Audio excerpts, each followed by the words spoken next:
stories, the history unfolds. Istanbul.com. Hey everyone, and welcome to a deep dive that's going to take us places. I like that. We're talking bridges, Okay. but not just any bridges. We're crossing the bridges of Istanbul. A city where, well, East meets West, Exactly. ancient history Yeah. collides with the modern world. It's a fascinating mix, and you know what's really cool? What's that? We've got this amazing collection of sources for this deep dive. Historical accounts, architectural blueprints. Oh, wow. We even have a traveler's guide, which makes sense. Right. Because this whole series is produced by Istanbul.com. Very cool. Our mission today is to go beyond just, steel and concrete. Yeah. We're going to explore how these bridges reflect Istanbul's identity. It's like their stories are woven into the city itself. It really is incredible how these structures become symbols, almost like chapters in a city's story. I love that. Chapters in a city's story. And to tell Istanbul's story, Yes. we got to start way back. Long before the massive bridges we see today, people were already dreaming of spanning the Bosphorus. Oh, the Bosphorus has always been such a challenge and an inspiration. I mean, did you know King Darius I of Persia, Oh, wow. back in the 6th century BC, Hey. he actually built a bridge across it? No way, really? A pontoon bridge. It was basically a line of boats Okay. all lashed together, Wow. and he marched his entire army across it What? to fight the Scythians. The bridge of boats Yeah. to invade. Yep. That is wild. It really shows how strategic this waterway has always been. But let's fast forward a few centuries to the Renaissance. I was amazed to find out that Leonardo da Vinci, the ultimate Renaissance man, Oh, yeah. submitted a bridge design for Istanbul. And what's so fascinating about Da Vinci's proposal is that it reflects both his genius and the limitations of the time. He envisioned this single arch wooden bridge spanning an incredible 240 meters. His design incorporated the pressed arch parabolic curves Oh, and the keystone principle. These ideas were way ahead of their time. really? But even a visionary like Da Vinci couldn't escape the realities of 16th century technology, Yeah. and resources. So Sultan Beyaz II ultimately rejected the plan. Probably because it just seemed too audacious, Right. too risky at the time. Exactly. That's like he was almost too far ahead of his time. Yeah. But centuries later, the dream of bridging the Bosphorus would finally become a reality. And that brings us to the first bridge, the one now known as the July Martyrs Bridge. Yes. A bridge that embodies both triumph and tragedy. It was originally called the Bosphorus Bridge. It was a symbol of modern Turkey's ambition Right. and progress. Construction began in 1970, and it was inaugurated on the 50th anniversary of the Turkish Republic, Okay. October 30th, 1973. At the time, it was the fourth longest suspension bridge in the world. That in itself is a huge achievement. Absolutely. However, its story doesn't end there. You're talking about the name change. Yes. This is where things get serious. Can Yeah. you tell us more? In 2016, during the attempted coup, this bridge became a battleground. Brave citizens, ordinary people, stood their ground against those who sought to overturn democracy. Many lost their lives defending this very bridge. Yeah. To honor their courage and sacrifice, it was renamed the July Martyrs Bridge. It's a stark reminder that these structures, while symbols of connection and progress, are also intertwined with human stories, Yeah. the struggles of a city. Precisely. And speaking of Istanbul's history, the second bridge to cross the Bosphorus takes us straight back to the Ottoman era. It's the Fatih Sultan Mehmet Bridge, named after the Sultan who conquered Constantinople in 1453. I love how these bridges themselves act like markers along Istanbul's timeline. So tell me what's remarkable about this second bridge. Well, it was completed in 1988, and it's still one of the largest steel suspension bridges in the world.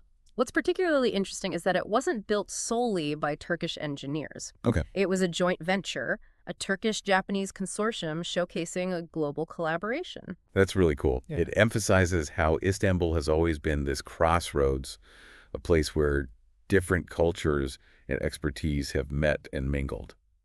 And speaking of meeting points, Yeah. before we dive into the third bridge, I have to mention something for anyone listening who might be planning a trip to Istanbul. Okay.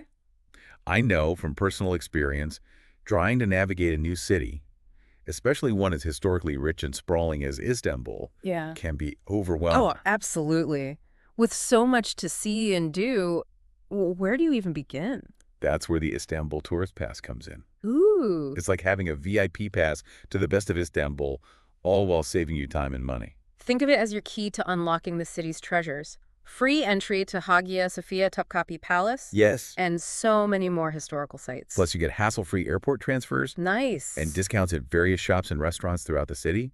It's especially great for travelers on a tight schedule because it lets you skip the lines. And make the most of your time in Istanbul. You can choose a pass that fits your trip, whether you have a few days or a whole week to explore. Back to our bridges, shall we? The third one we'll explore is a true marvel of modern engineering, the Yavuz Sultan Selim Bridge. Yes, another sultan's name. Uh-huh. Another chapter in Istanbul's story. I'm ready to be wowed. What makes this one stand out? Well, get this. It's the widest suspension bridge in the world. Wow. And not just wide, it's also the highest of its type, with a railway system running right through it. Really? The speed at which it was constructed is also remarkable, just 27 months. This bridge really signifies how modern engineering has taken those age-old bridge-building dreams to a whole new level. It's like I said, we're going to build the biggest, baddest bridge yet, and we're going to do it fast. Indeed.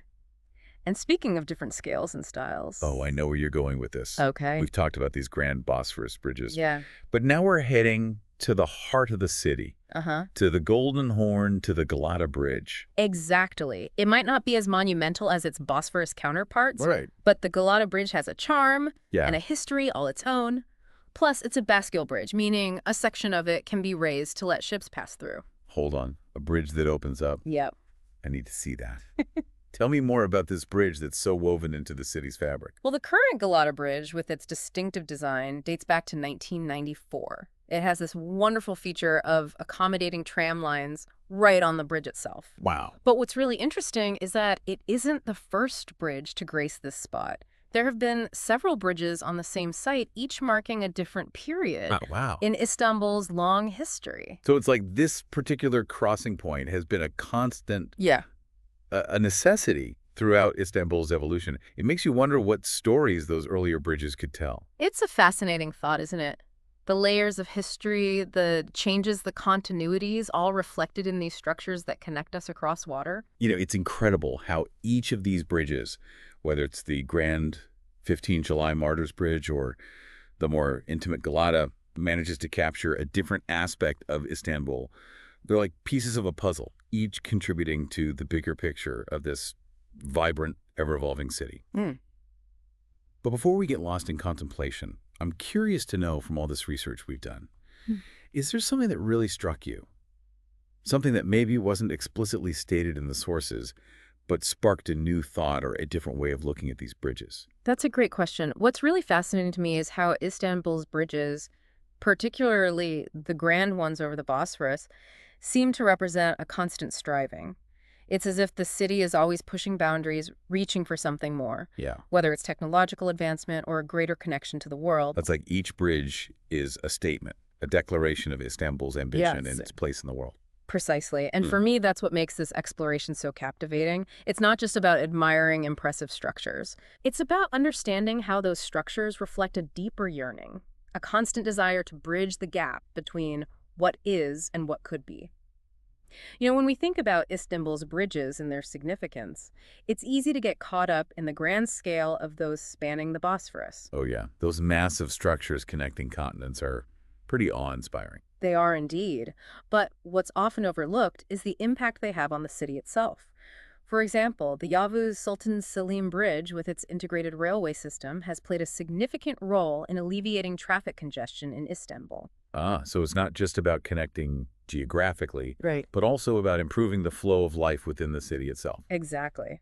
And speaking of improving the flow of things, let's revisit the Istanbul Tourist Pass for a moment. You mentioned earlier how helpful it can be for navigating the city. Oh, absolutely. For anyone visiting Istanbul, especially for the first time, it's a real game changer. Imagine trying to see all the iconic sites like the Hagia Sophia or Topkapi Palace and dealing with ticket lines and transportation logistics. Right. It can be a bit overwhelming. That's where the Tourist Pass comes in. It streamlines the whole experience, giving you priority access to many of the must-see attractions. Plus, it includes convenient airport transfers, which is a huge bonus when you're arriving in a new city. And let's not forget the discounts at various shops and restaurants. It's like having a personal concierge in your pocket guiding you through the best of Istanbul. Back to the bridges that physically guide us through the city. We've discussed the monumental Bosphorus bridges, but the Galata Bridge, spanning the Golden Horn, has a charm and energy all its own. Right. You mentioned it's a bascule bridge. Yeah, that whole bridge that opens up thing really captured my imagination. It must be quite a sight to see in action. It is. Imagine a bustling bridge full of pedestrians, fishermen, and trams suddenly coming to a halt as the central section begins to rise, allowing a tall ship to sail through. It's a perfect blend of history and modernity. It's like a little performance, a reminder that the Golden Horn is still a working waterway, not just a picturesque backdrop. And that connection to the city's maritime history is so important. The Galata Bridge has been a vital artery for centuries, linking the historic neighborhoods of Karakoy and Eminönü. So it's not just a visual spectacle, it's a living link to Istanbul's past and present. And speaking of linking past and present, the Fatih Sultan Mehmet Bridge, which we touched upon earlier, does just that. Named after the Ottoman Sultan who conquered Constantinople, it stands as a symbol of the city's imperial past. It's incredible how these bridges span not only physical distances, but also historical eras. They're like tangible threads connecting us to different chapters in Istanbul's story. Exactly. And the Fatih Sultan Mehmet Bridge is a great example of that. Its completion in 1988 marked a significant moment in Istanbul's modern development, further solidifying its position as a global city. It's interesting how the construction of this bridge, a collaboration between Turkish and Japanese companies, also reflects that global connection. Yes. It's a testament to the collaborative spirit of engineering and a reminder that Istanbul has always been a meeting point for different cultures and expertise. It's like these bridges are saying, look, Istanbul isn't just about preserving the past. It's about embracing the future, about connecting with the world in new and innovative ways. And that brings us to an interesting point. We've talked a lot about how these bridges physically connect different parts of Istanbul. But what about the ways they connect us on a deeper, more symbolic level? Ooh, I like where this is going. You're talking about those metaphorical bridges, right? The connections that go beyond steel and concrete. Exactly. Istanbul itself is often described as a bridge between East and West, a place where cultures and continents converge. And these physical bridges, in a way, reflect that larger idea. It's like they're saying, hey, if we can bridge these vast waterways, imagine the other kinds of divides we can bridge: cultural, social, political. And that's what makes these structures so compelling. They're not just engineering feats. They're expressions of human aspiration, of our desire to overcome obstacles and create connections. They're reminders that even in a city as ancient and storied as Istanbul, there's always a sense of striving or reach for something more. Speaking of striving, think back to those early attempts to bridge the Bosphorus Leonardo da Vinci's ambitious design, those fantastical proposals from the late 19th century. It's like each generation was trying to leave its mark to create a bridge that reflected its own vision and ambition. And those visions, even if they never materialized, contribute to the rich tapestry of Istanbul's bridge-building legacy. It's a legacy that continues to this day. And I'm curious to know, for you, our listener, what resonates most deeply from this exploration? What bridges, both literal and metaphorical, have captured your imagination? Is there a particular bridge whose story you find most compelling? Or perhaps an aspect of Istanbul's bridge-building history that has sparked a new thought or perspective? We'd love to hear your reflections because this journey of discovery is meant to be shared. As you ponder that, let's take a moment to shift our focus back to the Galata Bridge for a bit. We talked about its unique bascule design, but there's another aspect that I find truly fascinating: its role as a social hub, a microcosm of Istanbul itself. Oh, absolutely. The Galata Bridge is more than just a way to get from one side of the Golden Horn to the other. It's a place where life unfolds in all its vibrant chaos. It's where fishermen cast their lines hoping for a catch, where street vendors tempt passers-by with their wares, where tourists snap photos of the iconic cityscape. And where locals gather to chat, sip tea, and watch the world go by. It's a melting pot of cultures, a stage for everyday life, a constant reminder of Istanbul's human heart. It's a bridge that connects us not just physically, but also emotionally. And in a way, that's what all of Istanbul's bridges do, isn't it? They bring people together, they spark conversations, they create shared experiences. They remind us that even in a city as vast and complex as Istanbul, we're all connected, all part of a larger story. And sometimes all it takes is a bridge to help us see those connections more clearly.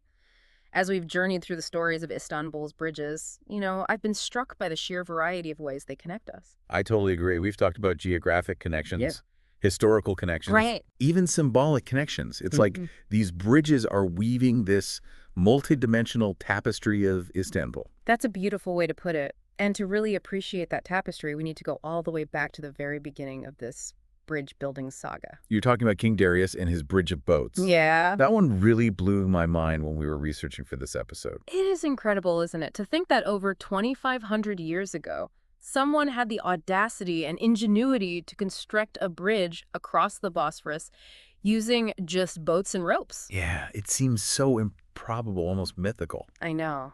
But it actually happened. What I find fascinating is that this bridge wasn't built for trade or for everyday travel. Right. It was purely for military purposes. Exactly. Darius needed to get his army across the Bosphorus to conquer the Scythians. His pontoon bridge was a temporary structure, a means to an end. But it demonstrates the strategic importance of this waterway even in ancient times. It's like the Bosphorus has always been this pivotal point, this choke point that people have sought to control, to cross, to master. And that desire to master the Bosphorus, to bridge it in increasingly ambitious ways, is a recurring theme throughout Istanbul's history. Think about all the bridges we've discussed, from Da Vinci's elegant design to the modern marvels of the 15 July Martyrs Bridge and the Yavuz Sultan Selim Bridge. Each bridge is a testament to human ingenuity and a reflection of the technology and ambitions of its time.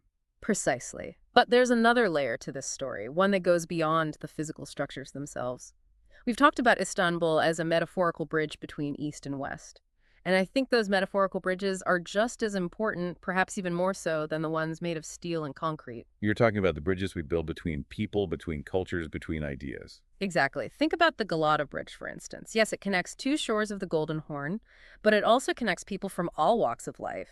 Fishermen, tourists, street vendors, commuters, families enjoying a stroll. Yeah, it's a place where you can see the diversity of Istanbul on full display, where different languages, traditions, and perspectives collide and coexist. And that's the beauty of Istanbul, isn't it?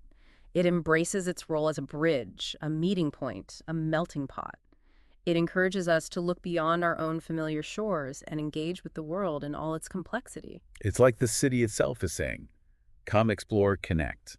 Build bridges of understanding, of empathy, of shared experience. And that's a message that resonates far beyond the physical boundaries of Istanbul. It's a message that's relevant to all of us, no matter where we are in the world. You know, after this deep dive, I'm seeing bridges everywhere. Not just the physical ones, but the metaphorical ones too. The bridges we build in our relationships, in our communities, in our own minds. That's a wonderful realization, because ultimately those are the bridges that have the most lasting impact. They're the bridges that connect us on a deeper level, that help us understand ourselves and each other better. So as we wrap up this exploration of Istanbul's bridges, I think the biggest takeaway for me is this bridging is not just an architectural feat, it's a human imperative.